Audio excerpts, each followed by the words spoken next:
بسم اللہ الرحمن الرحیم۔ السلام علیکم ورحمۃ اللہ وبرکاتہ۔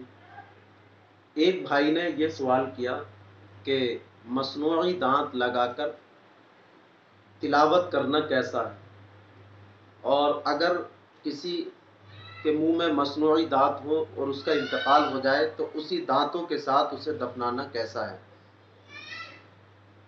علماء کرام نے اس کی تشریح فرمائی۔ فتاوی رضویہ نصف آخر جلد نمبر 9 صفحہ نمبر 143 پر ہے کہ فرماتے ہیں اللہ رب العزت نے ہر چیز اصل میں پاک بنائی، یعنی ہر چیز کو اللہ نے اصل میں پاک بنایا۔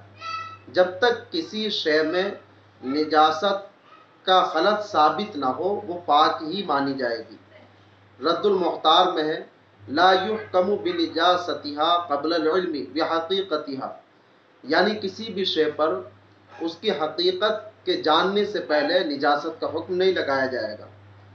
لہٰذا اگر وہ نقلی دانت پاک چیز سے بنے ہوئے ہوں تو انہیں منہ میں لگا کر تلاوت بھی کر سکتے ہیں اور امامت کرنے میں بھی حرج نہیں، مگر موت کے بعد اب اس کا کوئی فائدہ نہیں بچا دانتوں کا، نقلی دانتوں کا، تو اب اسے نکال دیں، اس میں کوئی فائدہ نہیں ہے۔ واللہ تعالی اعلم بالصواب۔